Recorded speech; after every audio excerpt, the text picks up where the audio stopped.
программе «Проверено» мы продолжаем вместе с депутатами областного маслихата посещать объекты социального значения, на которых ведутся работы по благоустройству и ремонту. На очереди у нас два важных объекта для жителей села Житекши, а именно строительство водопровода и новой школы. Но не обошлось здесь без проблемных вопросов.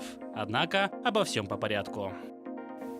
Водопровод в поселке Житекши должен был быть сдан в эксплуатацию еще в декабре этого года. Однако, судя по тому, что мы здесь можем наблюдать, ничего еще толком не готово. И сам подрядчик не приехал на встречу с депутатами областного маслихата, которые посетили этот объект с целью инспекции, что может говорить о степени его порядочности. Да. По проекту у нас здесь 4 скважины. Станция первого подъема, вот у нас 4 скважины здесь.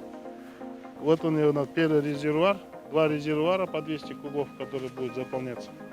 И уже оттуда станция второго подъема и будет уже уходить на село. По магистрали село? Да, по магистрали. Это у нас село отсюда сколько получается?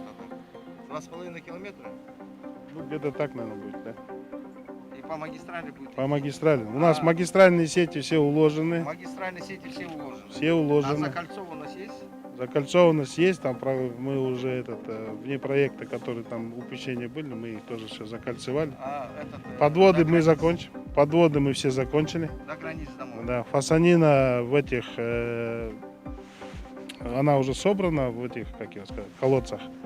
У нас осталось только работы по поселку железнодорожников.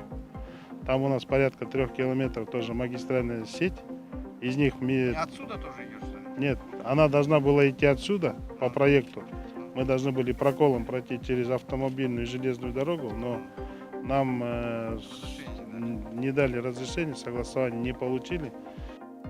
Всего по области у подрядчика из Алматинской области около 7 проектов. Его работа не удовлетворяла ожиданий народных избранников, и было принято решение вызвать генерального директора подрядной организации на разбирательство и выяснение причин столь критических задержек. Сегодняшний день мы каждый день прихожу, я сам лично контролирую. По проекту 17,8 километров они должны будут проложить, и 580 абонентов. На сегодняшний день 625 они подключили, которые нам еще. И остальные участки у нас, которые будут строиться дома, эти участки оформлены уже, но туда завезли. И сейчас на том берегу, где на том стороне ЖД поселки остановились они. Финансирования нету, как руководитель отдела строительства сказал. Финансирование есть, нет работы. Нету работы, да. Это уже опять у нас повторяется история Баянаульского района. Понабрали кучу заказов. В итоге, когда дело работать, одну и ту же бригаду с места на место перекидывают. Результата нету, как по Даникеру. Нам подрядчики нужны добросовестные. Вот. Значит, нам необходимо в компетентные органы передавать. Значит, нужно перепроверять ту документацию, которую они представляют. Там же заранее все запрашивается. Сколько техники есть. Правильно, Ирина Николаевна?